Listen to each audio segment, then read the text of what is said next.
right, welcome back to another coding session. Getting stuck back into our compiler for Bangalang. So far we have, that's not the right file, here's our source file. So we have the ability to declare and assign variables, and then we can assign a variable to another variable. I was just testing undeclared identifiers, which works, which is why we have the Z. And then we can exit, and we can either put an integer literal here, or we can put one of our variables. That's where we're up to. This is our grammar. What I want to do today, first, I noticed that there is a little issue in this code. We need to take care of there's one case that we missed. And then secondly, I want to restructure things, make things a bit easier to understand. And the technical name for what we're going to do is recursive descent parsing, which is a big fancy name for something that's actually quite simple. Basically, we're going to structure our parser so that we reflect the grammar, basically. So each of these productions is what they're called. There's 3 productions here, basically becomes a function. So in the program function, we will loop through and try to parse multiple statements. And for each statement, we'll call the statement function, which will then try to figure out which one of these it is. And once it knows which one it is, well, actually, no, the statement function will be responsible for parsing these. And anytime that it comes across a term, then it'll go to the term function, which will then parse the term. And the result of this is going to be what's called an abstract syntax tree. So it's a tree of nodes, and each node is basically going to be one of these things. So there's, well, I don't think I'll have a program node. So at the top, there'll be a list of nodes, which will be the statements. And within those, we'll have nodes to identify parts within the statement.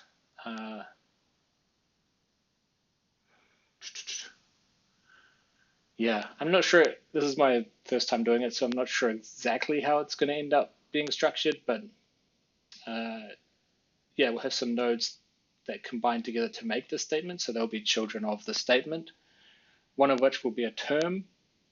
And then the term node might even have a child node, which is actually what the term is, or the term might be the leaf node. But anyway, what we end up with is a tree. And then we pass that tree on to, I'm not sure what to call it. I'm going to call it the generator. So we're going to have 3 steps in our compiler now. We're going to have, and they're going to be in different files and quite distinct. So there's going to be the tokenization. It takes our source and changes it into tokens. Then we feed our tokens into the parser, which gives us back an abstract syntax tree. And then we're going to feed that into the generation part of the compiler, which then translates that syntax tree into assembly. So we're not really going to add any new features to the language in this session. We're just going to give things a better structure so that moving forward, we don't create a big mess, basically. So first, I did mention that there was a case we haven't covered here in our code. And that case is that this is the loop where we're going through the statements. So if we're going through the statements and the first thing we find is an identifier, well, it has to be. That's the only thing that can be a valid start of the statement. And then the next thing is an equals. That means that we're going into an assignment statement. Excuse me.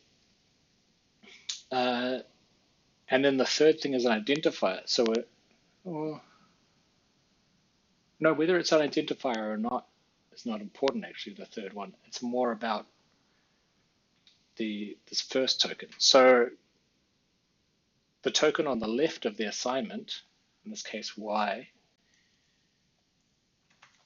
could be reassigned like this. Now I think with the current code this will work.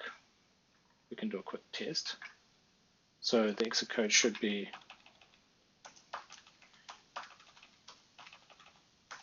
$34, so it works, but it's treating each time we see y on the left, it's treating it as a whole new variable. So it's allocating more stack space. So if we were to reassign this y value 100 times, our stack is going to have 100 values in it, which is really not what we want. So what we're going to have to do is in here, this is where we're moving to the stack. So I think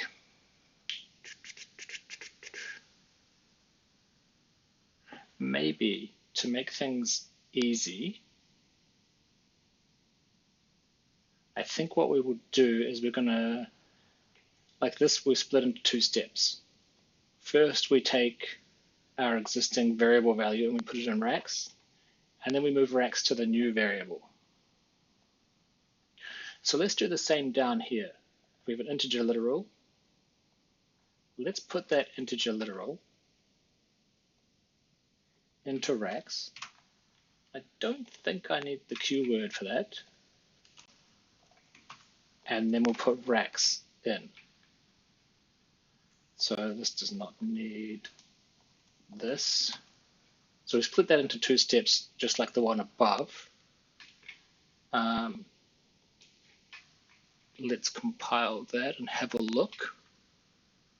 So we've got 3 assignments, and what we're interested in is this third one. Or, no. What we're interested in is when we're assigning from a literal, which is the first and the third one. So let's look at the first one. This first assignment, we're saying put 57 into racks, then put racks at the top of the stack, then move to the stack pointer. Makes sense. I'm pretty sure it should work.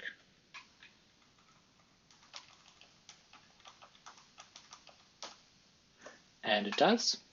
Everything seems fine.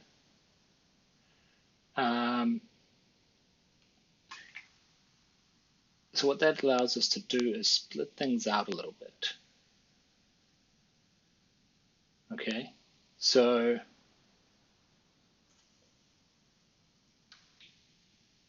in here, we're checking that that is a declared identifier. That's fine. That's a good thing.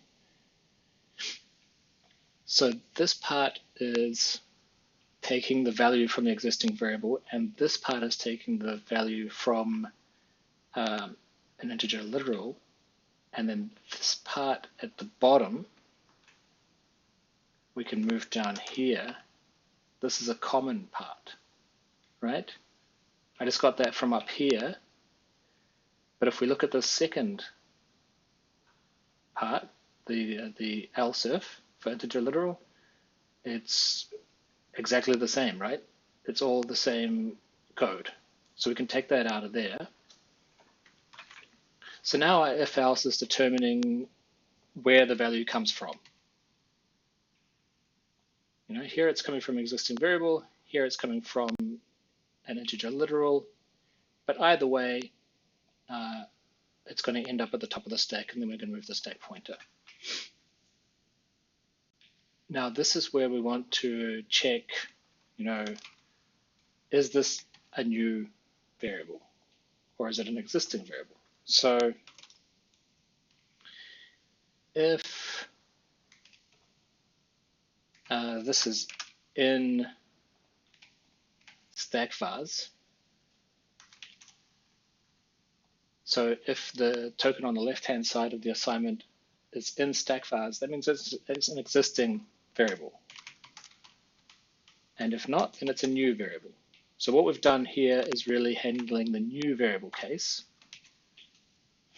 But if it's an existing variable, then what we want to do is grab that variable, which would be the same as this, code here, except that it's this token instead of the token on the right-hand side of the assignment. So now we have the offset. So we can do something like this.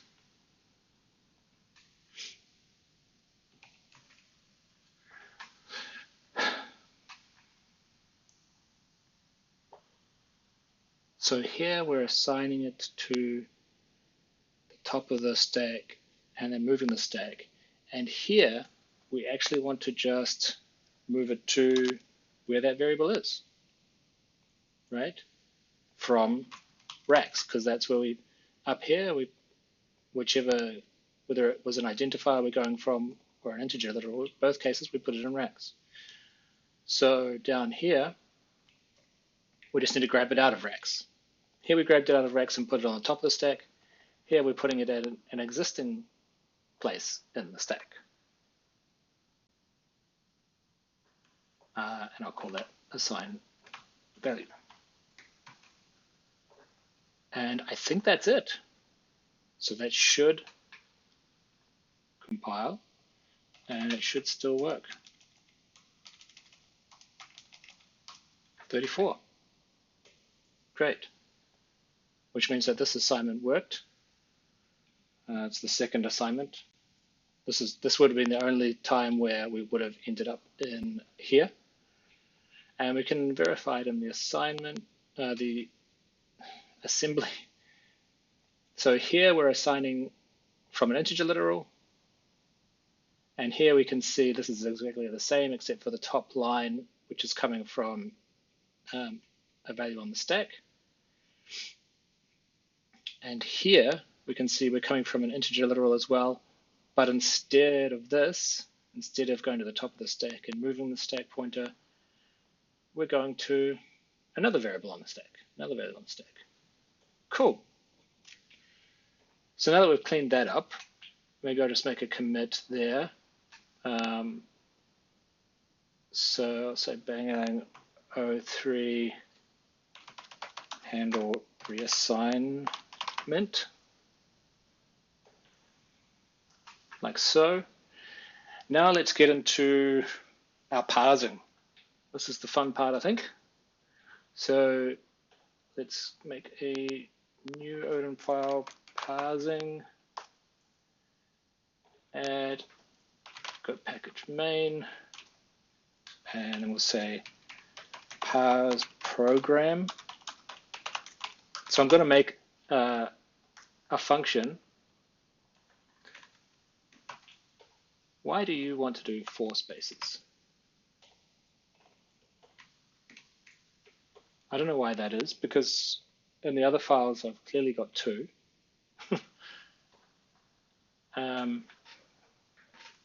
So yeah, like I was saying, we're going to make a function for each. Remember I said that you basically change each of these into a function, so we're going to make a statement function and a term function. Statement parse term. And similar to our tokens, we're going to make, we call it an AST node, a struct, and it's also going to have a type. I'm a bit annoyed by this 4 space thing, but we're just going to put up with it for now. Type, which is an AST node type, and we're going to have a value which is a string, and some children, which is, we're also not really worrying about, we're not worrying about memory layout right now. I'm just throwing dynamic arrays left and right, not doing any allocators or anything like that. Odin does have custom allocators and things, so maybe at some point we'll get to that, but right now we're just doing whatever's easy. So what kind of nodes are we going to have? We're going to have a statement, term. I think maybe we'll have like an assignment statement and an exit statement and a term. Does that seem like the kind of things that we would have?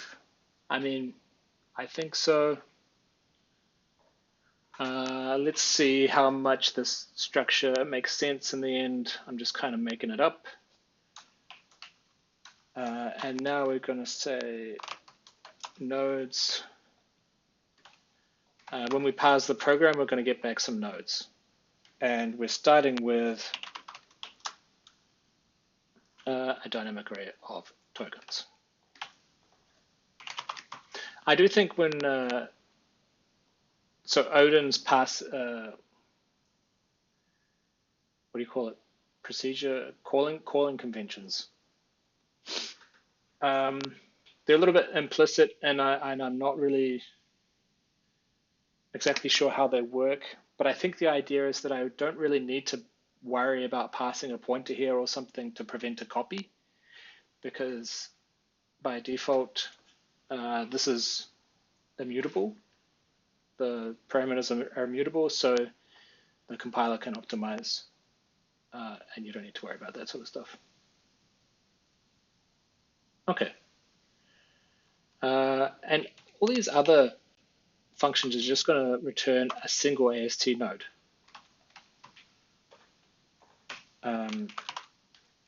So they all need an empty return statement.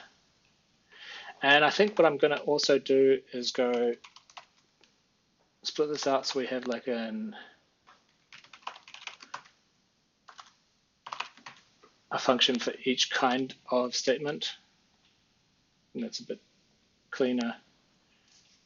So here, we're also going to have to sort of keep track of where we are.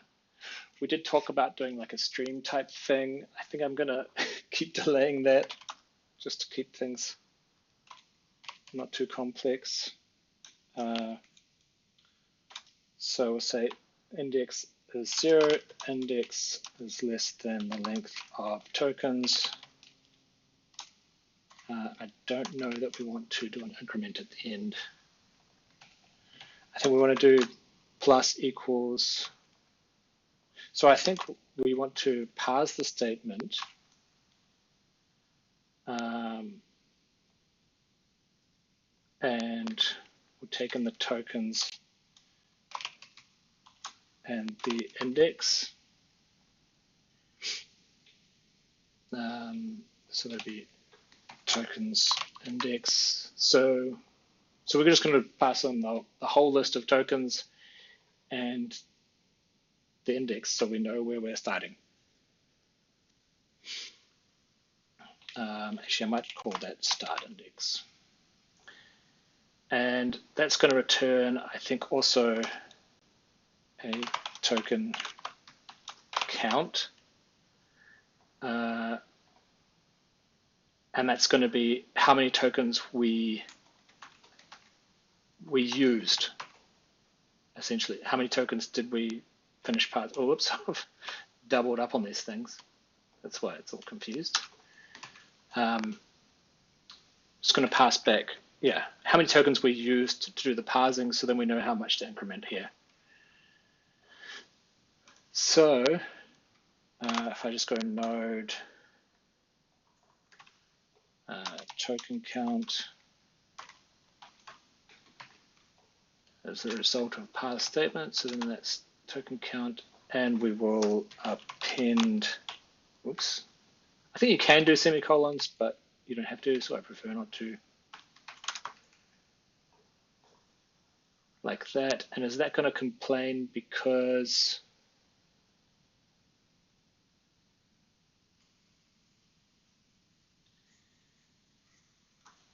I think it's because this is immutable, like I said before, and now I'm trying to change it.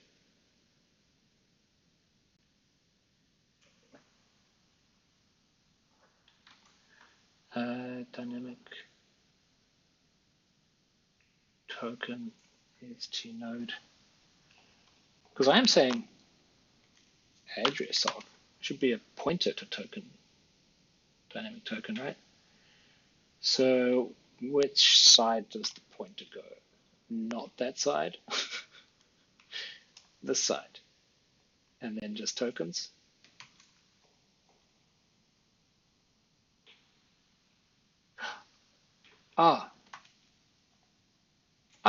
Because I'm totally getting this wrong.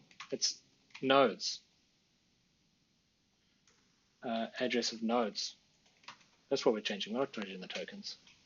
Okay. So I think that makes sense.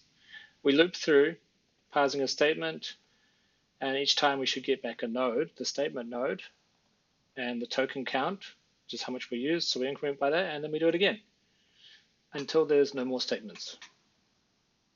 Yeah, I like that. That makes sense. Then we go into the statement. We're going to give ourselves a good old switcheroony. And we're going to say our current token. So actually, this is probably code we can sort of extract from here. Maybe not. At some point we will extract from there, but I think it's going to be easier just to like code from scratch some of this stuff. So the type, if the type of the first node is an identifier, then we have our nested switch. And okay, maybe we'll take someone. So this is identifier, and we have this code here to say it's an invalid statement because there weren't enough tokens, and we need to say start index.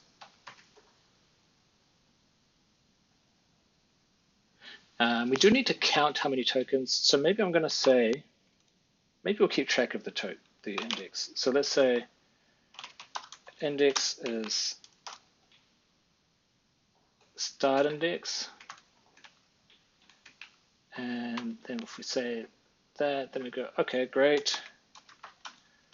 Index plus equals 1, and if index is greater than or equal to token length of tokens, then well, that's bad.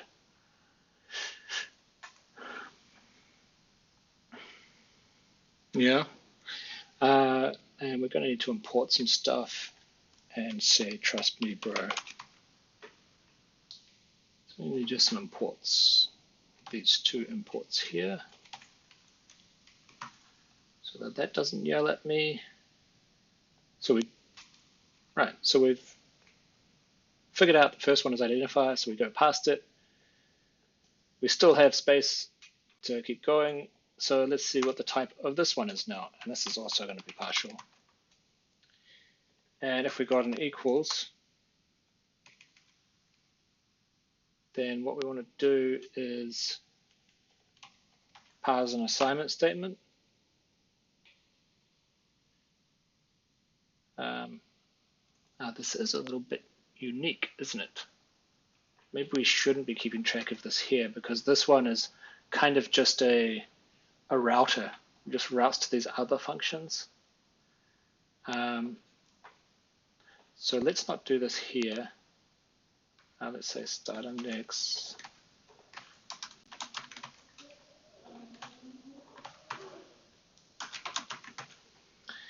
And then we can say token start index also.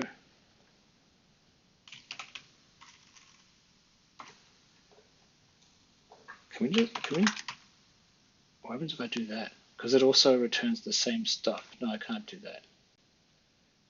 Okay. So if I say assignment node and assignment token count,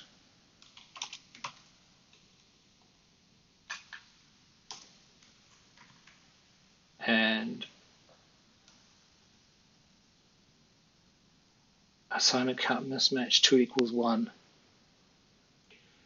Oh, because there's no parameters in there yet.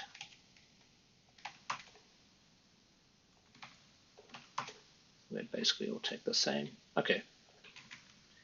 And then it's basically just, node equals assignment node,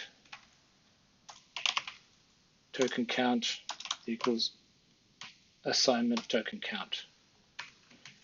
Because I thought this would just be good just to have, this is basically just a wrapper, so it's just identifying which kind of statement, and then it's delegating everything to that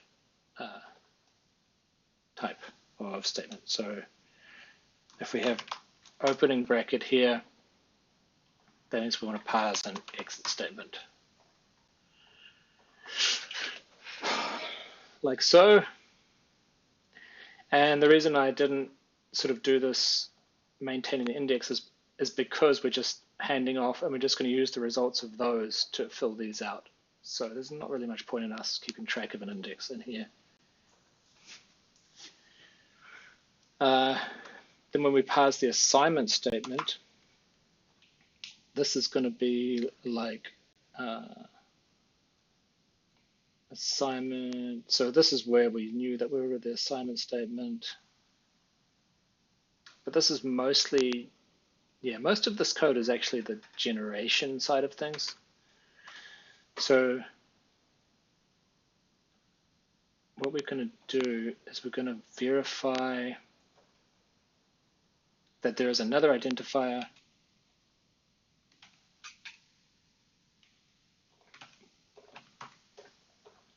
so we have three identifiers, or three tokens.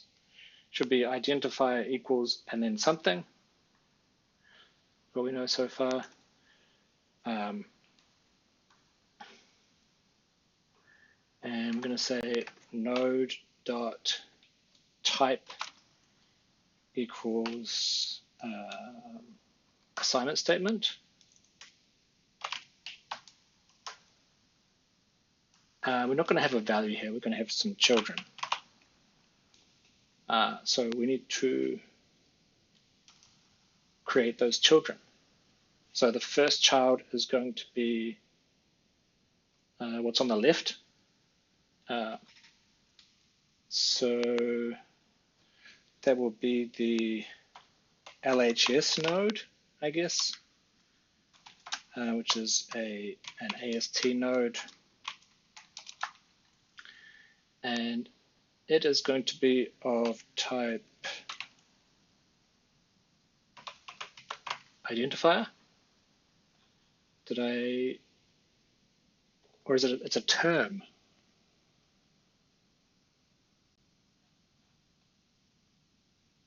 But we need to know that it's an identifier. When we go to generation, it's important to know that it's an identifier, not a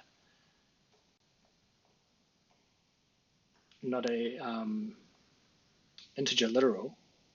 So I think how it works is that we have a term node and then the child of that is the identifier node, which is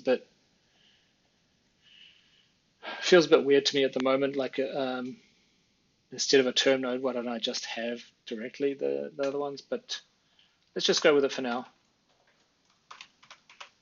because I feel like it's somehow correct. Like that. So actually the LHS node is a term.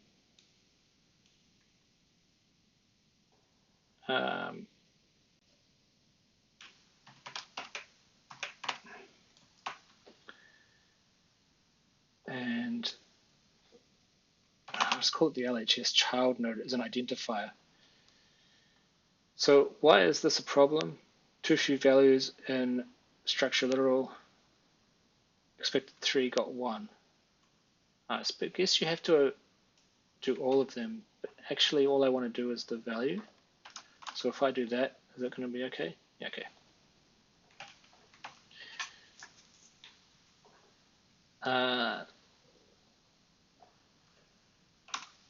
Or can I go children equal?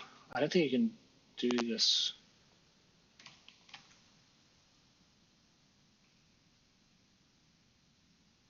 Yeah, you can't just put a literal in when it's a dynamic array. It's kind of annoying. But that's okay. Then I just do an append. So the node children. Oh, well, the node children, we append this one. Maybe we do this separate. And then the LHS node children, includes that one. So that's an identifier, and we give it a value, which is the value of the identifier. So that's the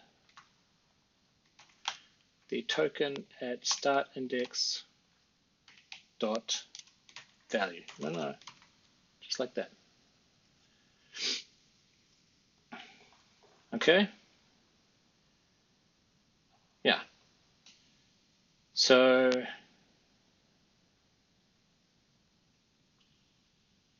far we have an assignment statement node, which has one child on the left-hand, which is the left-hand side, which is a term, and that has one child, which is an identifier with a certain value. Makes sense.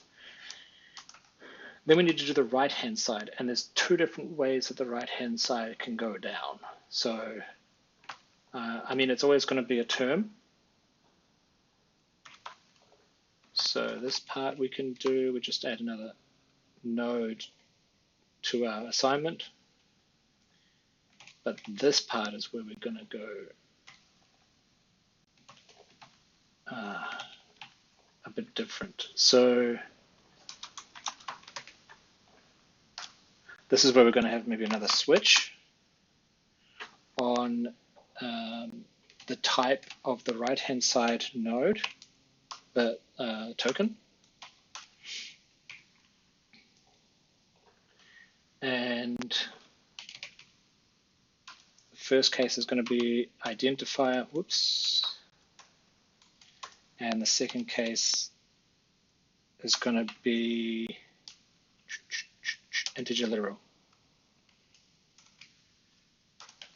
And the third case is going to be you fucked up. What is that?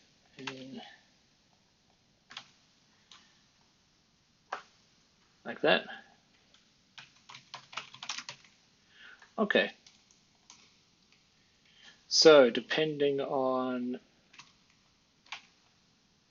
what we end up with on the right-hand side, we're either going to have an integer identifier or an integer literal. That's basically it. So I guess you could say that we could just go like this, just apply the value, and then in here we just want to say,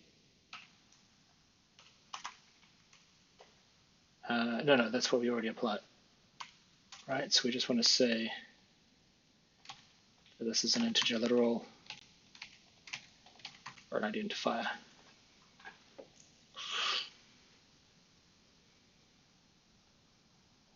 This could have been much more concise, I think. Now that I look at it, I could just check, it's got to be one of these.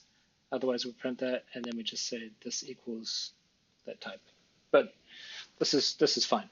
This is fine. So I think that is our assignment statement. So we've set up that node. We haven't done our token count yet. So in the case of an assignment, it's always 3 tokens. So we can just do token count plus equals 3. Now we can do our exit statement. So for exit statement, we should do something like this. We need 3 more tokens.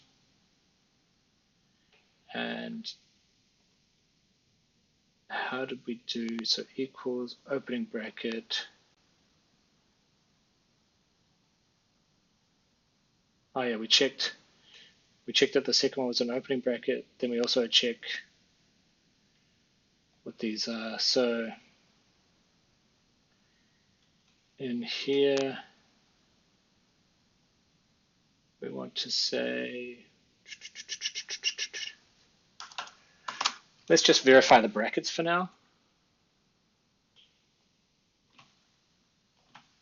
So token1.type, if that does not equal opening bracket, or the last token does not equal closing bracket, it's also an invalid statement.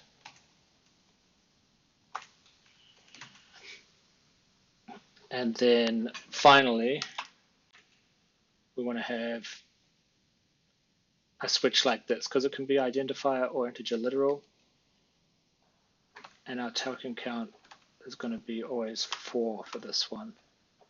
It'll get more elaborate once we, because eventually we're going to support like having whole expressions between the brackets, right? It could be like exit and in the brackets 2 plus 3 or something like that.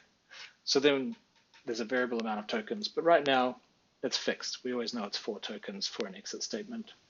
Exit bracket, identifier slash integer literal, and then another bracket. So what kind of node structure do we need for an exit statement?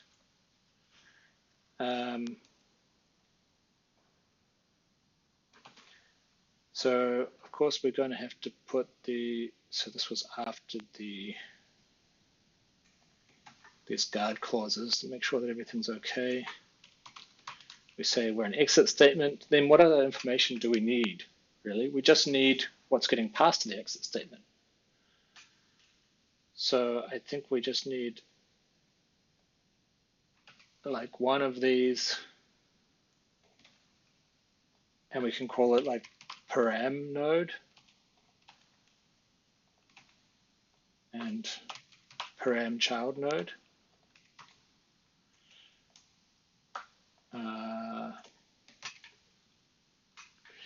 And here it's +2. So it's the third token in the statement, becomes is our parameter.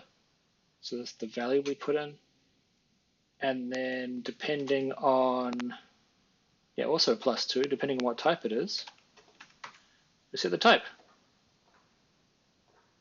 Okay. I think that makes sense. I'm kind of just making up the structure of this tree as I go. I don't know if there's like a formal way that I'm supposed to be doing this, but yeah, this is what we got. This is what we got. And last is parse term. So actually, we do have this kind of repeated code here, don't we? It's here and it's here, and I guess that's actually parsing the term, isn't it?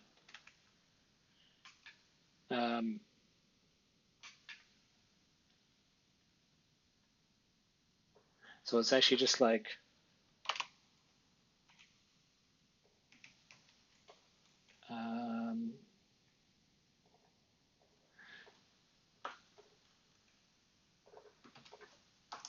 node.type equals term, and then it has a child.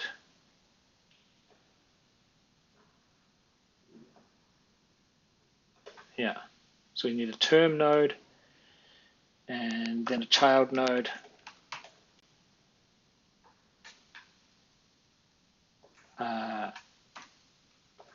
Which is the token at the index for this one, because the term is just a single token. So we're just taking that value, we're putting it in the node, and we're adding it, we're putting it in the child node, and then we're also saying that that child node, whether it's an identifier or an integer literal, and if it's none of those, then it's actually an invalid term. And so that should be like that as well.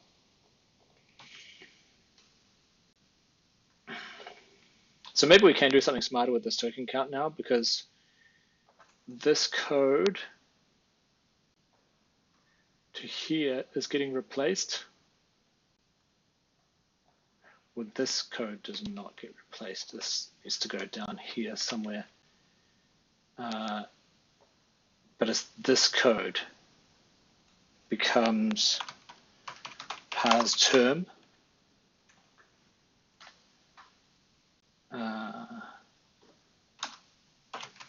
Param token count.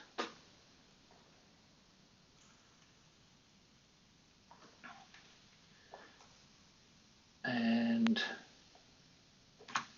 so start index +2, this is the exit statement. So the third token is the parameter, yeah. So we're parsing a term and putting that in our param node and adding our param node to the statement. And also we should be adding the token count here. So up here, I guess we need to add 2 tokens because it's kind of like we processed the first 2 tokens, the exit and the opening bracket. And then we'll put 1 down here, which is the closing bracket. Maybe just to make that clearer.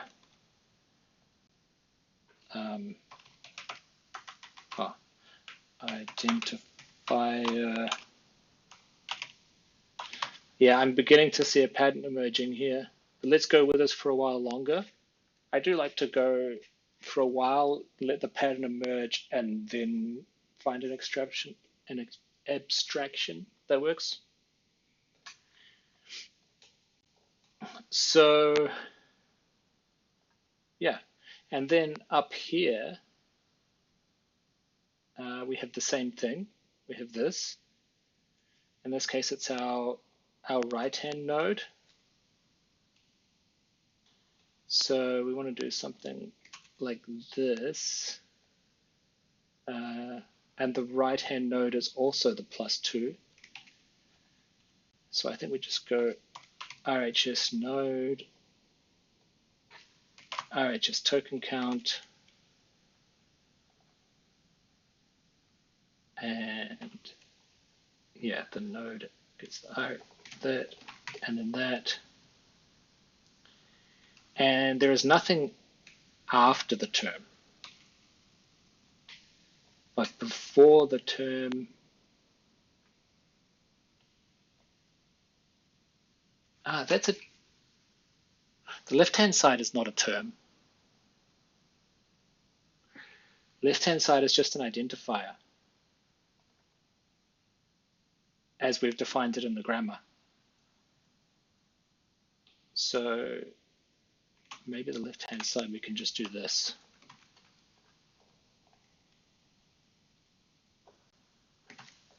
And we can say +=1 to handle it, and then +=1 for the equals.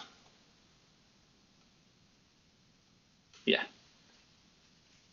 So we have actually done, if we were to expand our parse term function and it was multiple tokens, that would be handled.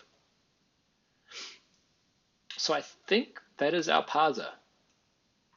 So let's confirm that it works. After tokenizing, next thing we want to do is parse a program which takes in the tokens and gives back the AST nodes, right? And then we print the AST nodes.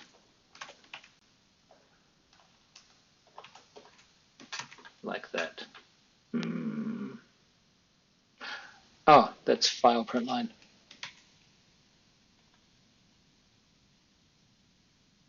Oh, I think we have an infinite loop. Let's debug and pause. Okay.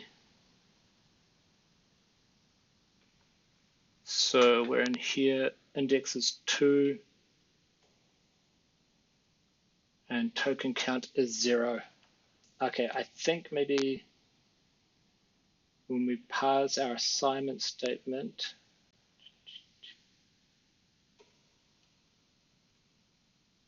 we're incrementing the token count. When we parse our exit statement, we're also incrementing the token count. And when we,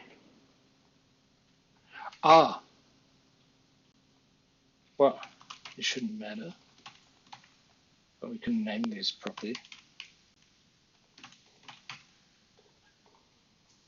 So we are assigning the token count.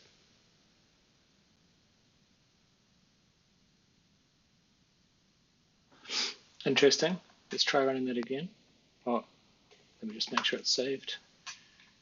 Run again and pause.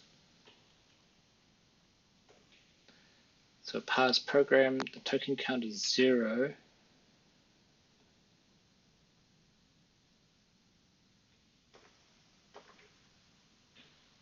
Why is that taking so long?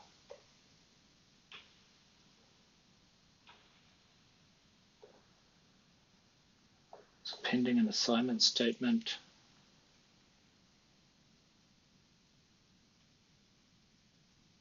Pending an assignment statement with like nothing in it. Okay, let's properly step through this, hey? I think. Set a breakpoint. Step over. So now we need to parse a statement. Let's go into there. So what do we got? We got an identifier. Do we have another token after that? Yes, great. Let's have a look at it. What do we got? We got an equals. Okay, let's parse an assignment statement. Do we have enough tokens? Yes. Okay, so we have an assignment statement. And we're going to create a left-hand side node and add it to this node, which should be our return. And if we have a look at it, we should see there's a child, which is an identifier. Oh, it's got like the whole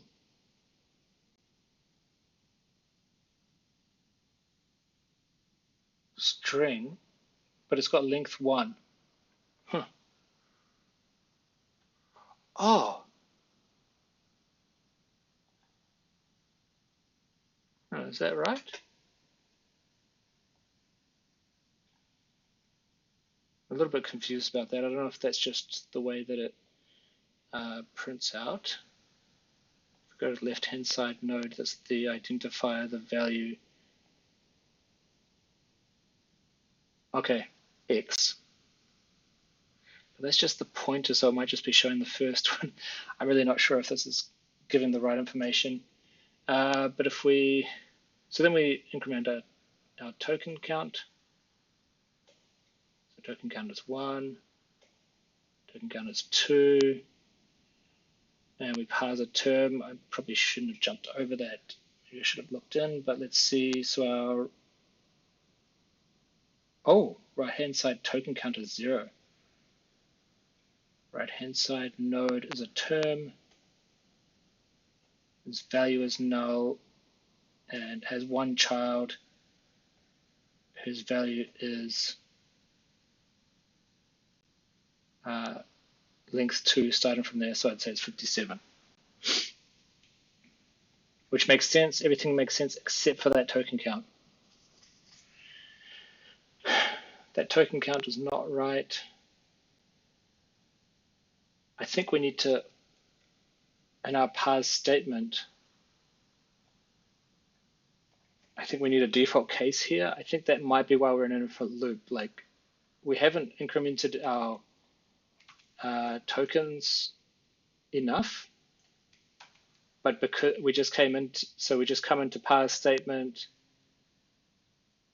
It could also be there.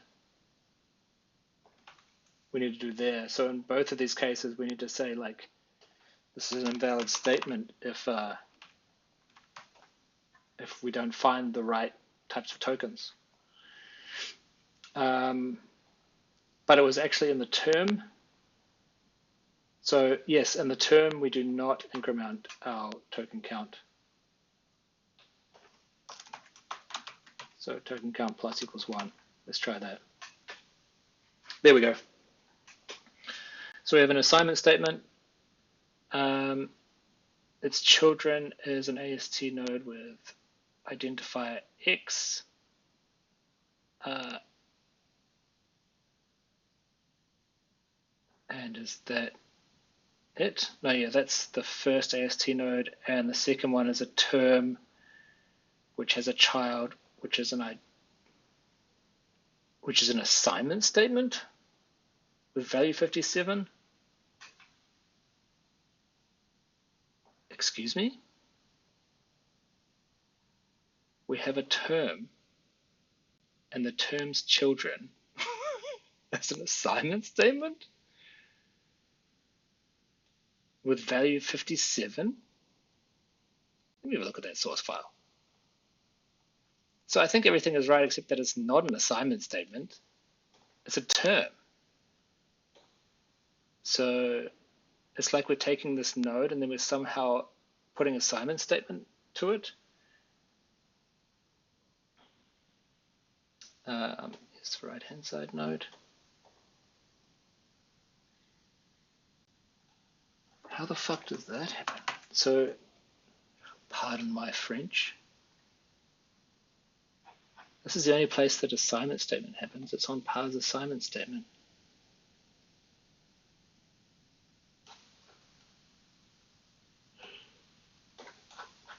So let's go into here when we parse our term and step through. So we're making the type term. We're creating a child node with a certain value. What's the value?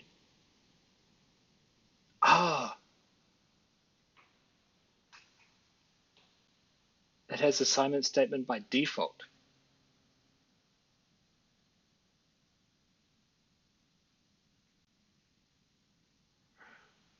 But then surely that gets corrected. Yeah, becomes integer literal.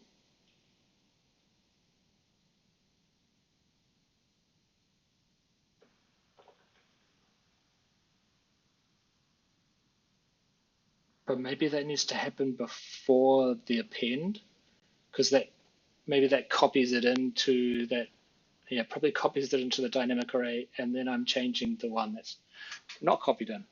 So let's try it and put this after. Maybe that's what it is. I think I might also, should I put like a none or something? No, I won't do that for now. So we've got an assignment statement with children. First child is an identifier, second child is a term. Its child is an integer literal of 57. Very nice. Then we have an assignment statement with children. First child is an identifier of Y. Second child is a term with a child of identifier of X. Third, we have an assignment statement, identifier Y, term with a child of integer literal 34.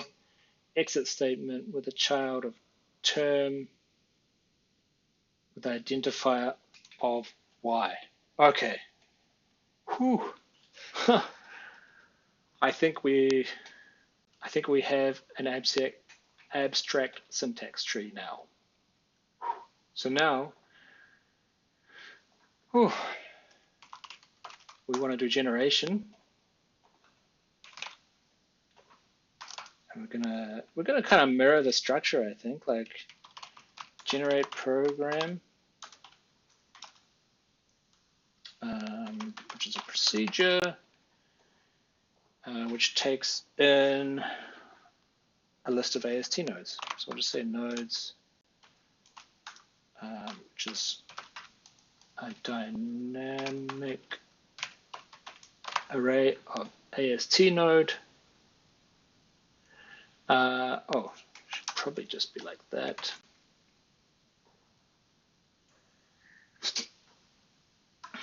Let's generate program. Oh, this should be colon for procedure. And then we're going to say like generate statement, which just takes in a single node, and generate assignment statement, generate exit statement, generate term. I'm not sure how much sense that's going to make actually, the generate term part. We might not do that.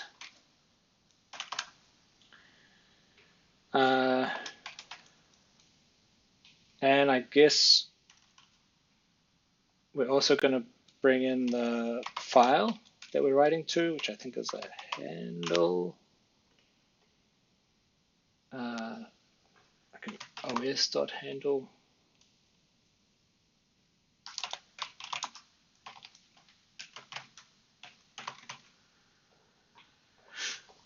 So we need a file to write to. We've got the nodes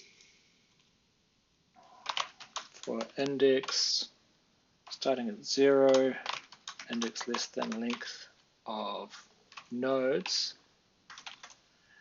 We want to generate a statement. And we give it the file. And we give it the, I think we can just give it the node now, since it's a tree. Just say node index.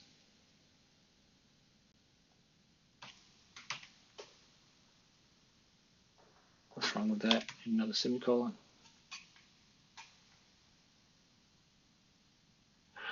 And that's complaining because we haven't said here that we want to take a file.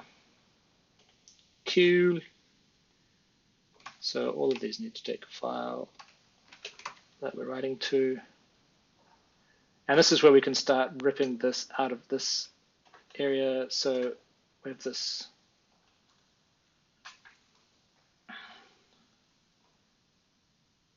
This is our output file. So we can actually put that there and we just say like file name, maybe.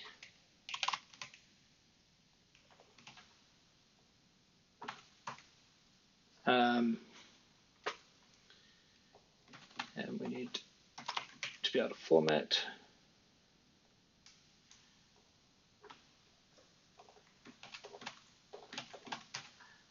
Okay, so that's where we get our file.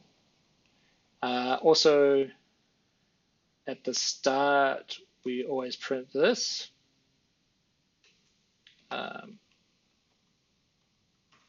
Those are the first two lines of the file.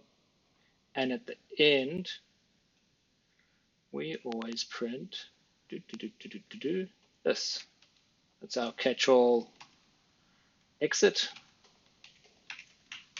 And in between, we generate assembly for our statements, which is all this kind of business. We're coming up on an hour, so this episode is going to be a bit longer than an hour, I guess, because we need to basically move all of this assembly into this new structure. All right. So generate statement, it's going to be kind of like parsing. We parse our statement. Let's steal this. I don't think we need this explicit return because we're not actually returning anything anymore. So now we're going to say what's our node type. And if it's an identifier, if the no, but it's not going to be that. It's going to be like I like to do things in alphabetical order. I'm silly. So if it's an assignment statement, then we're going to say generate assignment statement. Make sense? And if it's an exit statement, we're going to say generate exit statement. Otherwise, we're going to say invalid statement. And the assignment statement is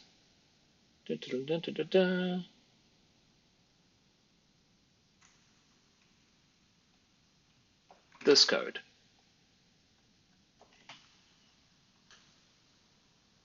Oof, that is painful to look at. Maybe I shouldn't have just copy and pasted all that stuff there. I think it's probably because we have this case bit here. Yeah, there we go. Now at least it's got syntax highlighting.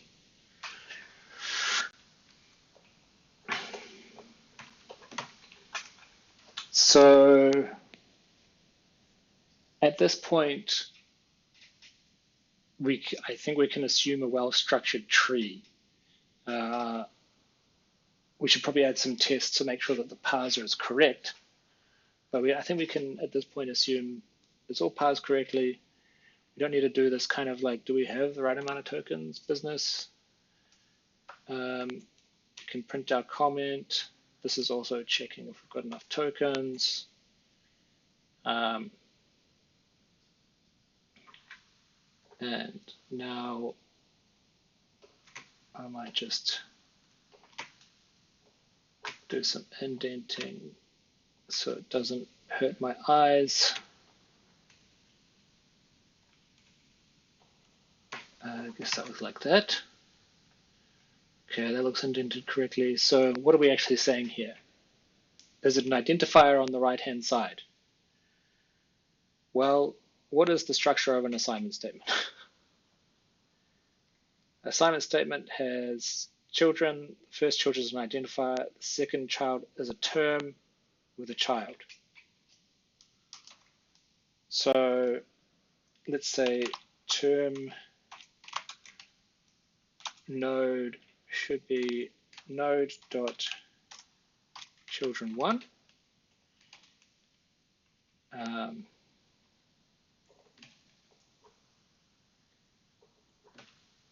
And if term node.children0.type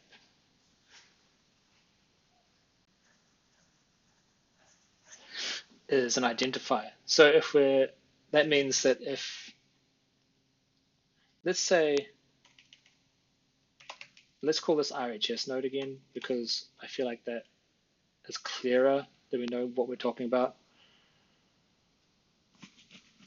So the right-hand side node, if we have an identifier, what are we checking here?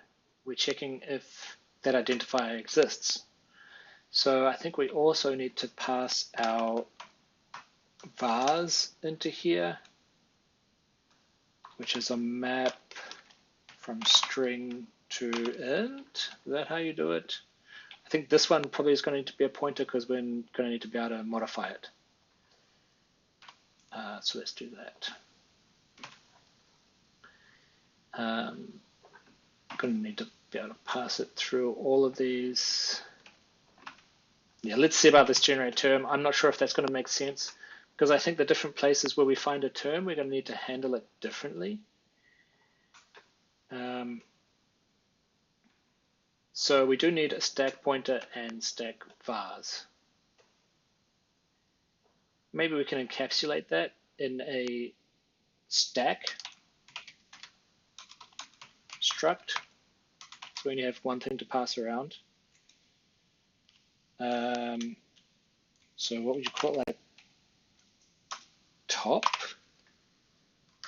to know, and vars, like that.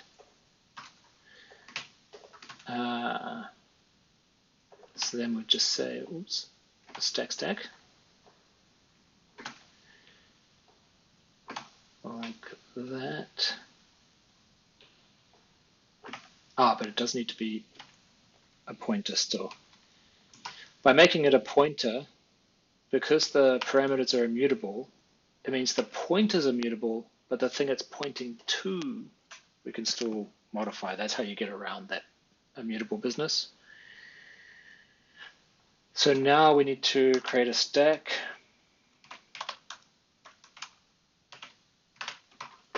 Stack. And pass the pointer to the stack in.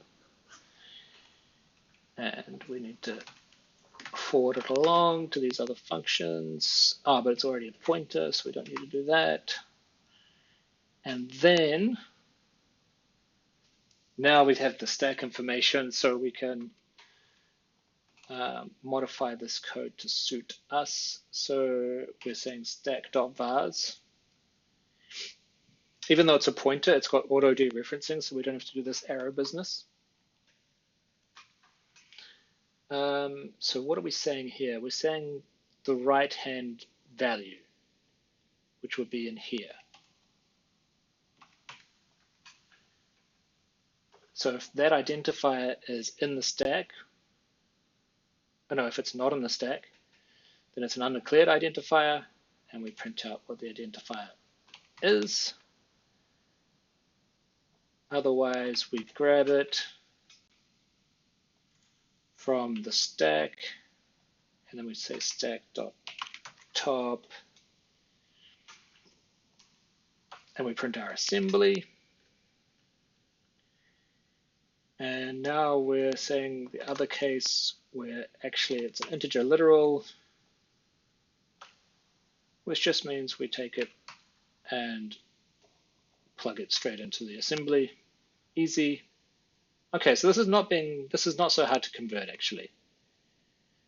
Now we're looking at the first. So maybe we can say LHS node. So now we're looking at the left-hand side node, and which is has to be an identifier, and we're saying, are you in the stack vars? And if you are, then we do similar to what we did before, left-hand side .node file. See, so for the purpose of this kind of indirection where we're saying this is within a term node is like, I don't love it. It's it seems very unnecessary. But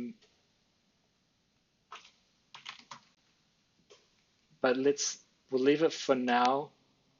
And if it really feels like it's not valuable, then we will, then we'll take it out again maybe. This index business is pointless. So, wow, I think that's the assignment statement done. So then we want to go to the opening bracket. So before this, it's just a check. So really we don't need that anymore, and we can just grab the inside of the case. We don't need that plus equals 4 like we just said with the other one. So this is really what we need. Let's just replace ASM file with file. Stack pointer with stack.top. Well, not in the selection anywhere. Oh, is that the only stack pointer? Oh, okay. I was just expecting it to be more. Used more stack.var. There's also one of the, okay, so I thought I was clever doing my search and replace. Turns out it was kind of pointless. We don't need, no, that's checking if we have enough tokens, that was taken care of by the parser, so we don't need that. Okay, so now with our exit statement, what we want is to say, like, I guess we want to kind of extract our param node. And with an exit statement, the param node is, there's a term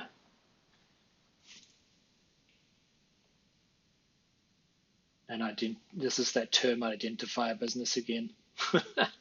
So we'll copy the pattern we used up there, which was then to go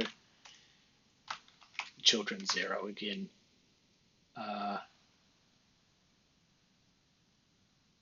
We don't need to check for closing bracket. All we care about is what this type is. So this could become a switch, really. What about up here? Yeah, that could also be a switch. Whatever. So this was the value of the identifier, and again, boom, that should be our exit statement. Yeah, so this generate term, really not a thing, I don't think. I don't see like a meaningful way to extract that stuff. So I think we've just replaced this for loop. did we add that delete up here when we create the map? Oh, we never did. You're supposed to make the map, aren't you? You're supposed to like make and delete the map. And we didn't really do that because it's inside our struct. And I think we're still going to need to do it, but I just want to not do it yet, just to confirm if it is necessary. So now we should be able to go generate program using our AST nodes and a file name, which, where can we find the file name? Here it is. Is this. And that should give us assembly. I'm very confident. Oh, we found another infinite loop. We're doing well with our infinite loops today, aren't we? Where did we get to? Generate assignment statement, generate statement, generate program. So in this case, I had not been adding this to so many other loops in this program that I just forgot to add it here. Okay, exited with exit code 0. So did the map work?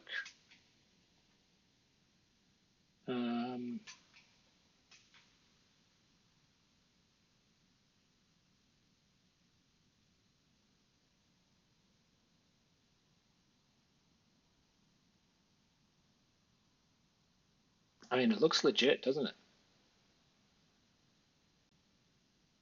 I think it looks legit.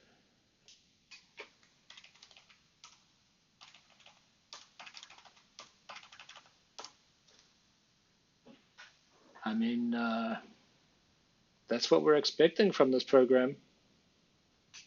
X equals 57, 57 to Rax, Rax to the pointer, because it's a new variable. And then Y becomes X, so we put X into Rax, Rax to the top, so there's created a new variable. And then Y becomes 34. So we put 34 in Rax, and then we put Rax to our previous variable of Y. Yeah, makes sense. And then we exit with Y, right? So that's also Y. Yeah, perfect. Wow. So I guess I can get rid of that unless we have trouble later on. But I hope that all makes sense. You know, we've got this parser that creates this tree of nodes that our generator can then move through, and you know, it can be confident that the program is well structured and move through and just generate the assembly that it needs. I mean, having a tree structure for this really simple grammar we have so far is maybe getting a little bit overkill, but as we add more features, I think it's going to pay off. Yeah, okay. I'm relieved that just like, well, I mean, we had some infinite loops. We sure had infinite loops, but we didn't do too badly. You know, we got it working. So I say my catchphrase. I'm starting a catchphrase. Thanks for stopping by. I stole it from Anchorman.